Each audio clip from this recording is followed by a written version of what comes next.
it's Mr. Keys, and today we're going to talk about a new type of note called an eighth note and the rhythms that they allow us to create. Since we have eighth notes now, we will also have eighth rests. Every note in music has its counterpart that is a rest with the same value. We're only going to deal with simple eighth note rhythms in this video. Whole notes, which are 4 beats, half notes, which are 2 beats, and chord notes, which are 1 beat, do not always allow us to express ourselves as creatively as we want to be in music. Okay, now something that we haven't spoken about in the past is how to actually count properly. So far, I've been counting the value of notes as opposed to how they fit in the bar. So let's just take a look at a simple pattern. Let's say I'm in 4/4, and I'm not going to write any chords this time, but I have these notes.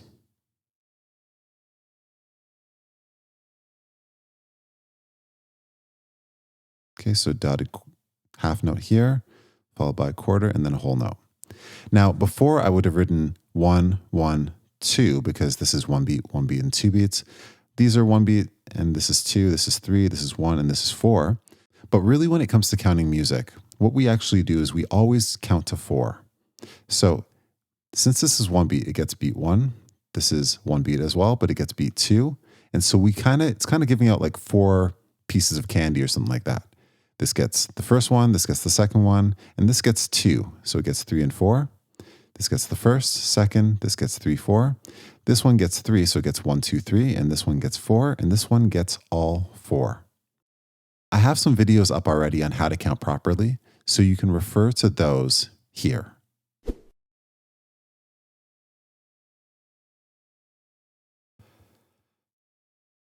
An eighth note is a note that is half of a beat long. Here's what an entire bar's worth of eighth notes look like. So this is a single eighth note. It's half a beat. And if we had a whole bar, so we're in 4/4 time, what we usually do is we don't usually write eighth notes like this.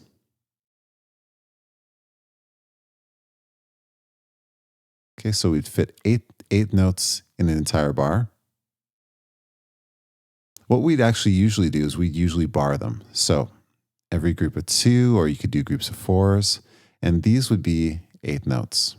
So this is 8 eighth notes, and we would count these 1, half, 2, half, 3, half, 4, half. The first eighth note gets the beat. The first eighth note gets the number. The second eighth note gets the word half or and. Some people count this using and, some people count this using half. I'll use those interchangeably. If you have another method of counting eighth notes, feel free to use that as well. There's no real correct method to do this. As long as you understand what's going on, that's all that's important. Also, in the video here, I explain exactly how to count eighth notes. So take a look. Okay, let's compare some of the notes that we've learned so far. So if we have an entire bar, we can fill it with a whole note,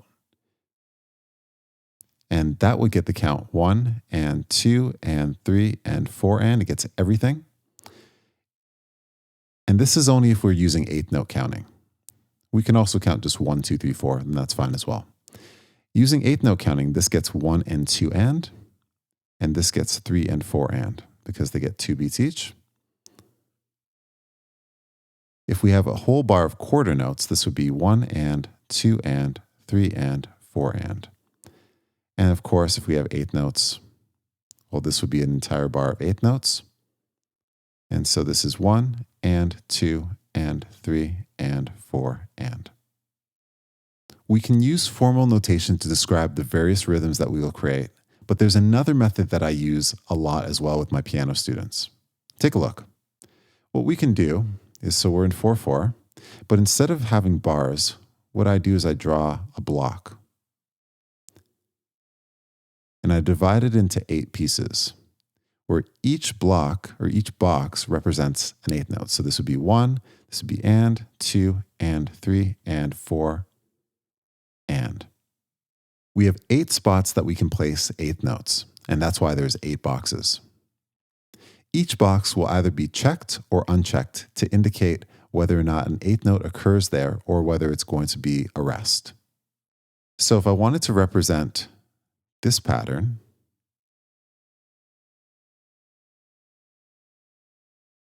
I'm going to show you what an eighth rest looks like. This is an eighth rest. And then we're going to have two eighth rests in a row. So using these boxes, I would check off this and this because this is one and. I would check off two, but there's nothing on the and of two, so nothing goes there. And then I would check off these and nothing goes here or here. Sometimes I'll use the box notation method, and sometimes I'll use formal rhythm. Let's play the following chord progression. It's going to be C, E minor, A minor, and F. Here's our notation. So 1 bar for C, 1 bar for E minor, 1 bar for A minor, and 1 bar for F major. Each chord will be 4 beats in length, and we're going to use eighth notes in the following pattern. So we're going to just fill up our entire bar with eighth notes. Sorry for the messy writing. So every bar is just going to be full of eighth notes. So that means we're going to play each chord 8 times.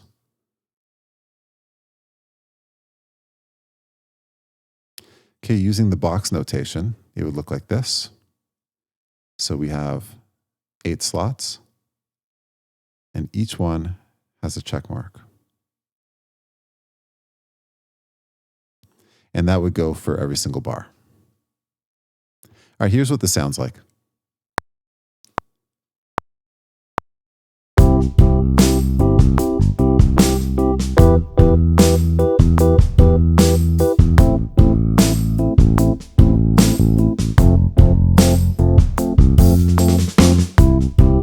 Okay, so let's go through that again. This time I'm going to count. Here we go. 1 and 2 and 3 and 4 and 1 and 2 and 3 and 4 and 1 and 2 and 3 and 4 and 1 and 2 and 3 and 4 and. All right, now one more thing that we have to do. When we play using eighth notes, we have to make sure that we quantize the notes. So we can see down here that if we zoom in, the notes are slightly early, slightly late. So once again, we're going to select all our notes. And we want to change this to eighth note. There you go. It perfectly lines everything up. If I quantize and set it to something like chord note, you're going to see that it's going to drastically shift some of the notes. Okay, because remember, chord note shifts it to the nearest beat. What eighth note does, when we set it to eighth notes, is it's going to set it to the nearest beat or half beat. So if we take a look here, here's beat 1, here's beat 2. Well, this little line right here is the nearest half beat. 1, half, 2, half, 3, half, 4, half. And then we're back to the second bar. 1, half, etc. Okay, now here's where the power comes in with eighth notes. We're going to create another pattern. So we're going to have the same chord progression. C major, E minor, A minor, and F major. 1 bar each. But this time, what I'm going to do is so I'll show you the box notation as well. We're going to use the same rhythm for every single bar. So I'll just draw the boxes once. And I'll also draw the rhythm just once. So starting with the box notation, we're going to tick off the first beat and tick off the third beat and that's it. We'll use this pattern for every chord. Now here's what the regular notation looks like. This is 1 and. We have a chord arrest. That means the entire beat 2 is not being used. And then we have eighth notes followed by a chord arrest. And that's the rhythm for all the bars. Let's see what this sounds like.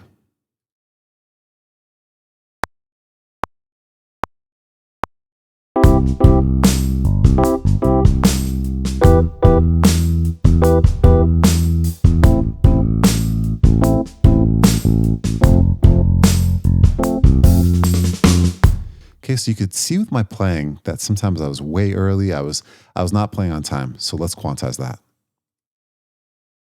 Okay, let's see what it sounds like, and I'll count through. 1 and 2 and 3 and 4 and 1 and 2 and 3 and 4 and 1 and 2 and 3 and 4 and 1 and 2 and 3 and 4 and... Okay, let's create another pattern. So we're in 4/4 still. Chords don't change. And this time we're going to do something a little more interesting. So I'm just going to have an 8th note followed by an 8th rest. Then 2 8th notes, so 1 and 2 and. We're also going to play on 3 and on 4, but not on the and of 4. And this is what the box notation will look like. So we have 1 and 2 and 3 and 4 and. We're going to tick off for 1, nothing on and, tick off for 2 and 3 and as well, and tick off on 4 and nothing on the and. Here's what it sounds like.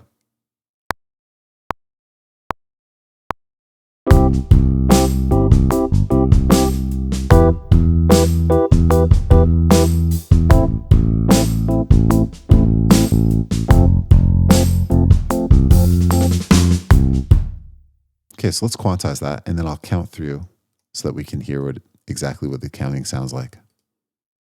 1 and 2 and 3 and 4 and 1 and 2 and 3 and 4 and 1 and 2 and 3 and 4 and 1 and 2 and 3 and 4 and...